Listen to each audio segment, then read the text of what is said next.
ჩიას არეკლამებენ როგორც ომეგა-3-ის და ბოჭკოების საოცარ წყაროდ, რომელიც ნაწლავებს ედება, უკვე ამით აღეზიანებს ნაწლავებს და საცობივით რაღაცა თუ გაჭრიან ხოლმე რაღაც საკმაოდ საზღარი რაღაც წარმონაქმნი. როგორც ამ ვიდეოდან გაიგე, ჩიას ტესტი ძალიან ცუდი რაღაცა ყოფილა, მაგრამ მოდი რეალურად გავარკვიოთ, რამდენად შეესაბამება აქ წარმოთქმული წინადადებები სიმართლეს. პირველ რიგში განვიხილოთ რა შევეთანხმებით ნაწილობრივ ან სრულიად. ჩიას ტესტი მართლაც მდიდარია ხსნადი ბოჭკოთი, რომელიც წყალთან კონტაქტისას წარმოქმნის ერთგვარ გელს. მაგრამ საქმე მაგაშია, რომ სწორედ ეს პროცესი ეხმარება შაქრის დონის დარეგულირებას და დანაკლების შეგრძნების გახანგრძლივებას. გადავიდეთ მეტეორიზმზე. ნებისმიერი პროდუქტი, რომელიც დიდი რაოდენობით ბოჭკოს შეიცავს, შეიძლება გახდეს შეფერილობის მიზეზი. მაგრამ ეს იმ შემთხვევაში ხდება, თუ კი თქვენი რაციონი აქამდე ღარიბი იყო ბოჭკოთი. და უნდა გაითვალისწინო, რომ ნაწლავის ბაქტერიები ამ ბოჭკოს გადამუშავებისას მართლაც გამოყოფენ აირებს. ადამიანებისთვის, რომელთაც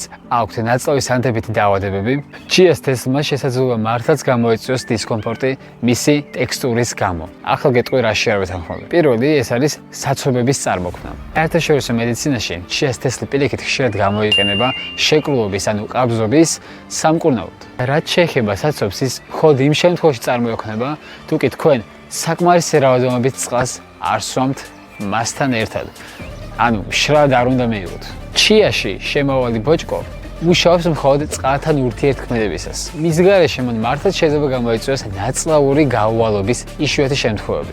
ამიტომ ეს ჩიას ბრალი კი არა, თქვენი ბრალია. მეორე არის საზიზღარი წარმონაქმნები. მოდი აღვნიშნოთ ის ფაქტიც, რომ ვიდეოში გამოყენებული ტერმინოლოგია უფრო ემოციურია, ვიდრე სამეცნიერო. რაიმე ახსოვეთ, რომ ჩიას ტესტი არ ეკვრეს ნაწლავებს მავნე ფორმით.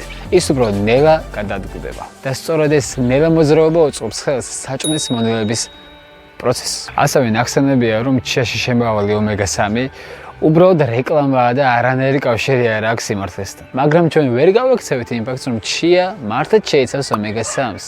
განსაკუთრებით მაგარი რაოდენობით კი შეიცავს ალფა-ლინოლენის მჟავას.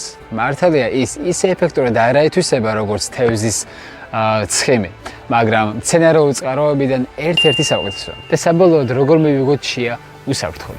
მინიმუმ 15-20 წუთით დავაბეთ წყალში, რძეში ან იოგურტში. მეორე, დალიეთ ბევრი წყალი დღის განმავლობაში, მაგრამ ეს ჩიას გარეშეც უნდა დავიდოთ. და მესამე ეს არის დოზირება. დაიწყე მცირე რაოდენობით, მაგალითად 1 ჩაის კოზი დღეში და ნენა გაზარდეთ, რომ ნაწლავები მიეჩვიოს ბოჭკოს.